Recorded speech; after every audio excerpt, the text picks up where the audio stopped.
Excesso de cobrança, de pressão e de responsabilidade no trabalho podem gerar sérios problemas emocionais.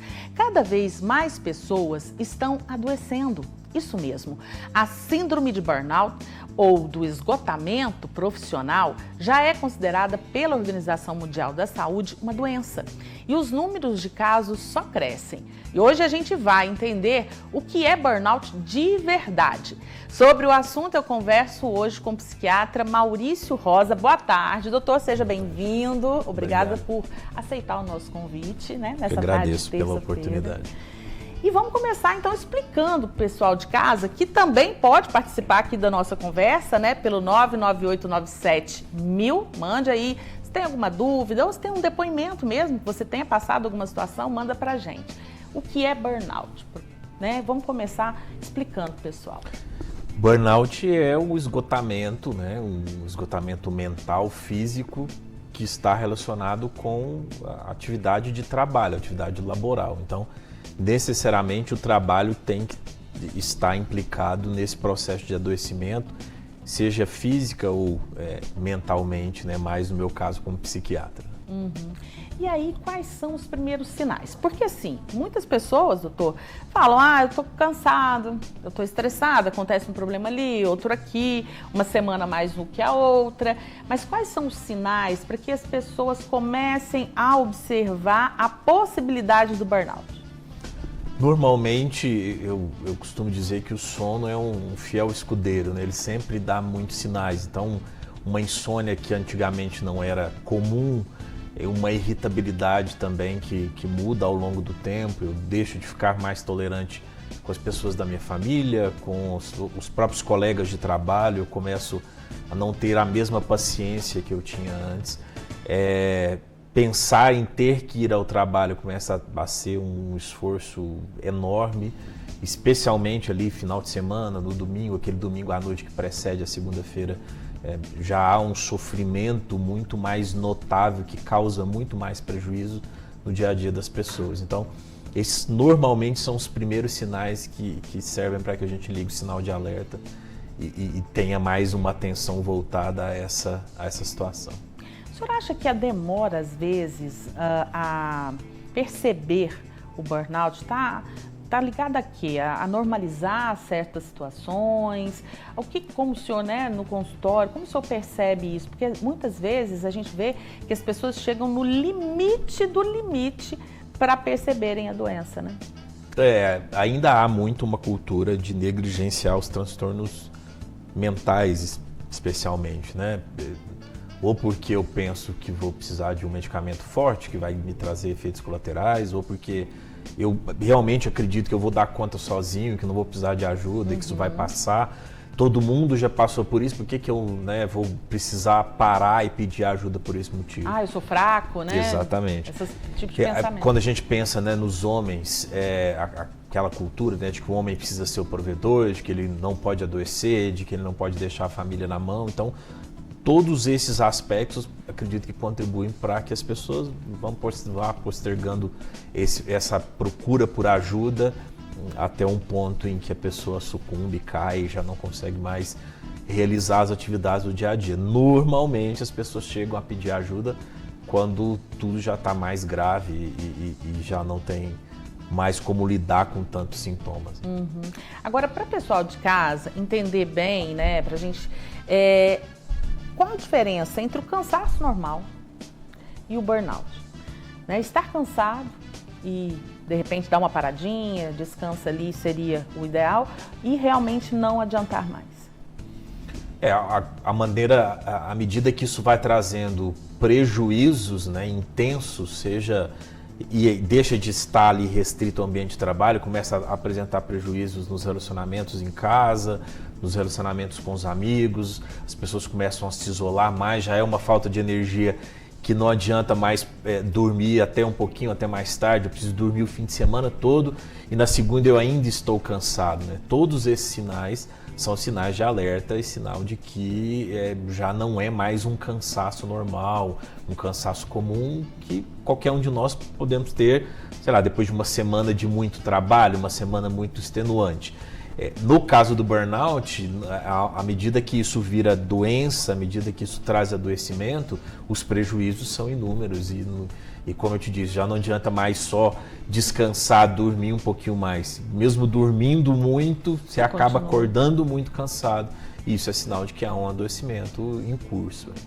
E quais são os principais fatores de risco da doença? Porque a gente sempre que fala de uma doença, a gente fala dos fatores de risco, né? E eu acredito que o burnout, né, que é uma doença, na verdade, da mente, também deve ter isso, né? Que, de repente, o estresse demais pode evoluir para o burnout. Quais são os principais fatores de risco? O principal fator de risco é já ter apresentado algum adoecimento anterior, né? Seja um transtorno ansioso, um transtorno depressivo, outros problemas para além das questões relacionadas ao trabalho também é um fator de risco importante. Então, para além da demanda excessiva no ambiente de trabalho, eu também tenho um problema familiar grave, com um filho, por exemplo, ou conjugal. Então, tudo isso são fatores de risco que tendem a aumentar muito a chance do desenvolvimento do burnout. Entendi. Bom, nós já temos algumas perguntas aqui do pessoal, então continue mandando pra gente, continue fazendo sua pergunta ou mandando seu depoimento. E hoje nós vamos preservar aqui o nome das pessoas, né? Para que elas não tenham problemas. A empresa pode entrar na sua máquina sem pedir autorização? Hoje com essa Lei Geral de Proteção de Dados, né, isso é muito questionável, né? A gente precisa ter... E aí, de novo, né, o tema do começo do programa é de trabalho remoto, né? A partir do momento que isso virou uma instituição muito mais difundida pós-pandemia, a empresa precisa ter algum tipo de controle e o questionamento é até quando isso é legal do ponto de vista de lei e saudável, né, do ponto de vista de saúde mental e física. Então, realmente, hoje é muito difícil delimitar, né, colocar esse limite como o que é legal e saudável, né? Então, é uma pergunta, a gente precisa entender melhor que tipo de acesso à máquina é esse, né, que está acontecendo. Sim, sim. Sobre as pausas de descanso, né, o que diz a lei? Por exemplo, no caso, muitas vezes as pessoas estão ali cansadas, exaustas, precisando mesmo de um descanso, né? Existe algo nesse sentido? Sim, né? A ANR que começou a valer agora em maio, né, que está regulamentando as questões de saúde mental dentro do ambiente corporativo, fala sobre tudo isso, né, sobre as necessidades das pausas, desse momento de pausa consciente que eu vou parar, vou conseguir ou tentar desligar dessas demandas de trabalho. Então a empresa também precisa garantir, além desses horários, ambientes em que seja possível ter ali um momento de meditação, um momento de calma, conseguir respirar num ambiente mais calmo. Bom, nós temos o Tarcísio Duarte, né? Ele está ao vivo e ele tem, né? E de que forma a gente vai saber com ele, de que forma, doutor, as empresas, né, e trabalhadores podem evitar o burnout. Então vamos com o Tarcísio que está ao vivo. Olha só, o Tarcísio está bom, né? Está lá sentadinho, descansando. Boa tarde, Tarcísio Duarte. Boa tarde, a nossa convidada. Oi, Tati, boa tarde para você também, para todo mundo que nos acompanha. Estou aqui sentado com a Lilian Novaes, psicóloga, para a gente ampliar um pouco mais esse debate que a gente está fazendo aqui no programa hoje sobre o burnout. Afinal, um tema cada vez mais recorrente, importante de ser discutido, né? E as empresas precisam se atentar a essa necessidade, né, de produzir um ambiente tranquilo e saudável para os seus colaboradores. Não é mesmo, Lilian? Boa tarde para você. Boa tarde, tudo bem? Então, o burnout hoje, a gente precisa olhar com um olhar mais humano. Hoje as empresas, elas precisam se dedicar mais ao colaborador, à vida humana. Porque a exaustão vem, não é só da sobrecarga de trabalho, mas também da falta de reconhecimento, da falta de pausas para você se restaurar, da falta de sentido no trabalho. Você tem que se sentir pertencente, sentir que você está fazendo algo a mais do que apenas ganhar o seu salário no dia a dia. E para isso, os líderes têm que estar preparados para gerar esse ambiente de trabalho com segurança psicológica, onde você possa expor suas suas ideias, onde você possa ter uma certa autonomia para poder gerir suas tarefas e onde existe aquele ambiente acolhedor, né? E então é preciso também que a empresa faça o diagnóstico. O que a gente tem feito dentro das empresas? Fazendo a avaliação de risco psicossocial, a NR tá aí, né? A NR1 em maio já começa a ser cobrada. Vamos explicar melhor o que ela é? A NR1 é uma norma que visa você identificar os riscos psicossociais dentro do trabalho. O que são esses riscos? É você entender o que está gerando os problemas na saúde mental do colaborador, que pode ser excesso de demanda, pode ser um líder tóxico, pode ser um ambiente de pressão excessiva. Então, existem questionários validados mundialmente que a gente aplica e mediante o resultado, você cria ações para mitigar esses riscos. Né? E isso aí agora vem com a cobrança da NR01, que o governo vai fazer a partir de maio de 2026. Esse ano ele deixou para as empresas se adaptarem, a partir de maio ele já vai cobrar efetivamente. Então a pesquisa de clima ajuda muito e tem várias ações que a gente pode fazer internamente para ensinar as pessoas também a ter o autocuidado, porque a responsabilidade é da empresa, mas também de quem está ali dentro, porque são as pessoas que fazem o ambiente. É algo compartilhado, né? O que a gente poderia falar então para as pessoas que trabalham e trabalham duro, que estão nos assistindo, sobre dicas práticas, o que fazer para tornar aquele ambiente um pouco mais saudável, acolhedor? Então, a gente precisa trabalhar com mais parceria, é preciso ter pausas para você se renovar. Então, ter, às vezes, horários flexíveis ajuda, dependendo do que acontece ali dentro. E trabalhar em parceria é muito bom, quando não existe aquele excesso de cobrança. Porque, lógico, a empresa tem que gerar resultado, mas tem formas de cobrar. E a pessoa fazendo exercício físico, né? Ficar num ambiente ao ar livre, porque também o autocuidado é importante. Não adianta só a empresa te dar, né, aquele ambiente acolhedor se você não faz a sua parte, né? Se você não se cuida. Porque se a gente não tá bem com a gente, qualquer lugar que a gente for, não fica bom também, né? Então a gente tem que ter os momentos de descarregar a energia, aquele momento com a família e a empresa respeitar os momentos de descanso, os finais de semana, para não sobrecarregar a pessoa e ela não ter essa exaustão emocional que o burnout causa. Lilian Novaes conosco sobre o burnout, ampliando ainda mais o tema com dicas valiosas tanto para o empregador quanto para o empregado. Muito obrigado, viu, Lilian, pela presença. Daqui a pouco, Tati, eu volto direto aqui do Parque do Sabiá. Quem conhece já identificou onde é que a gente está sentado e eu trago uma novidade daqui a pouco. Tá rolando por aqui. Coisa boa, hein? Gostei demais, fiquei relaxada aqui, sabe? Só assistindo vocês com esse cenário, muito bom. Obrigada, Tassi, obrigada, Lilian. E eu volto aqui a conversar, né, com o doutor.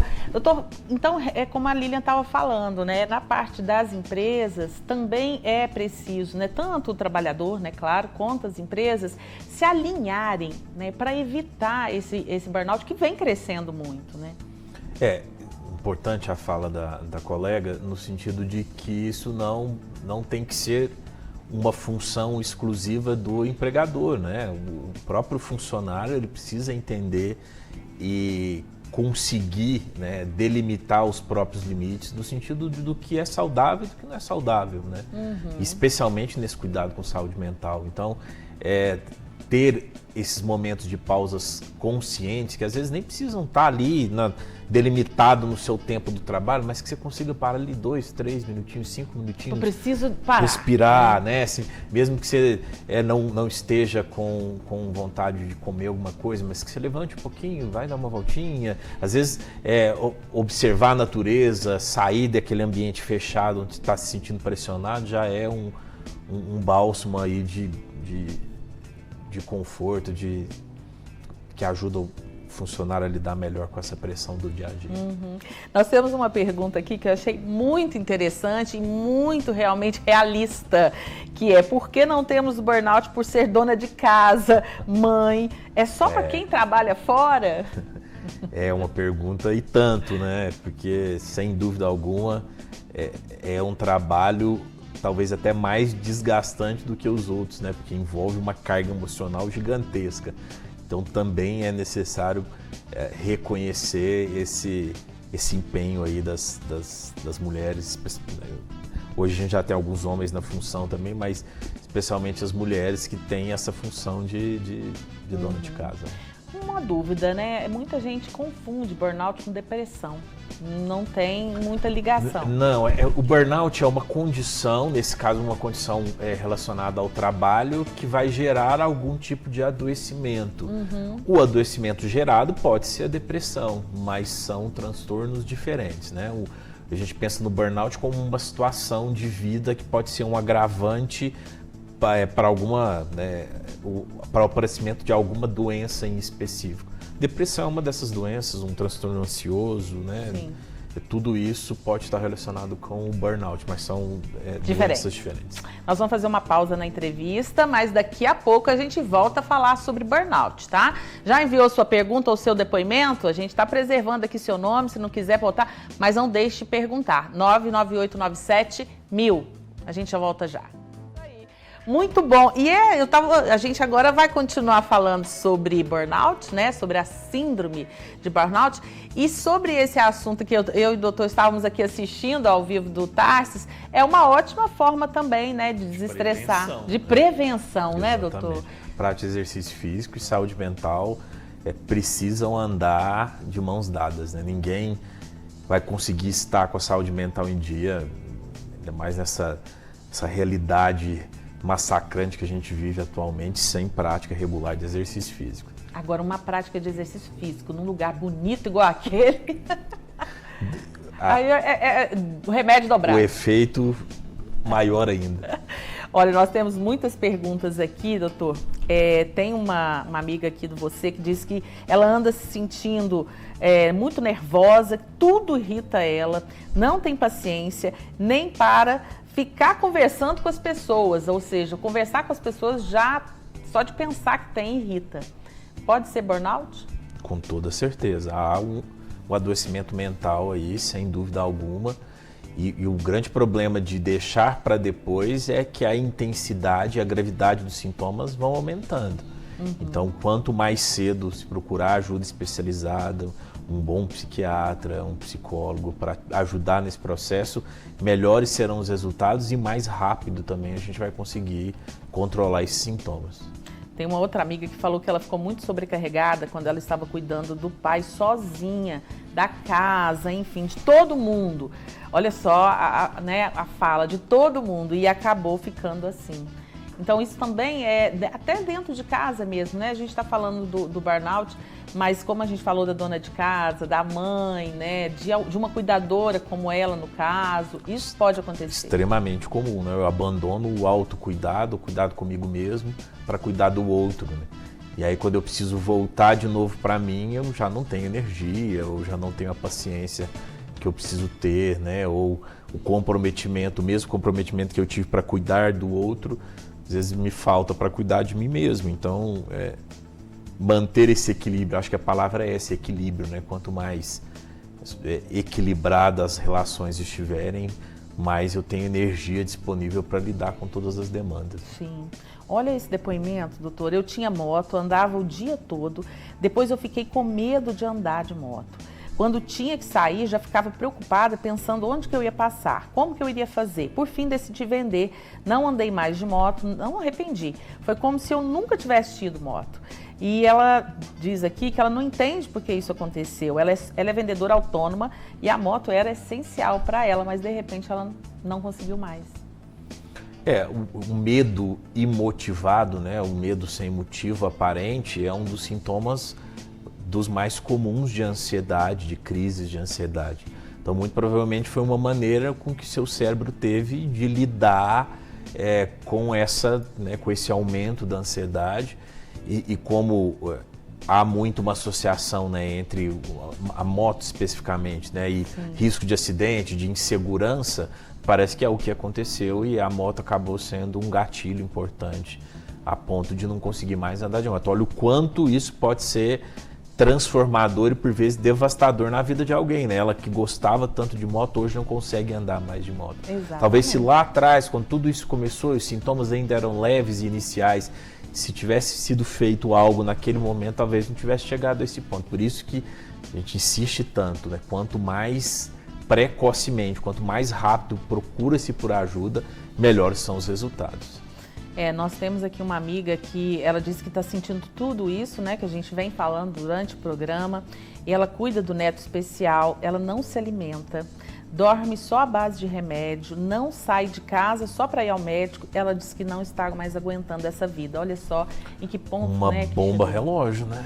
Prestes a explodir, porque nós temos aí todos os componentes para que ela caia em breve e que isso a paralise. Então, se ainda não estiver procurado ajuda, procure para ontem. Exatamente. E olhar mais para você, né, minha amiga? Claro que a gente sabe das obrigações, mas um pouquinho ali, outro aqui, a gente vai abrindo, né, doutor? Equilíbrio, a palavra Equilíbrio. é essa. Precisamos procurar sempre pelo equilíbrio. Exatamente.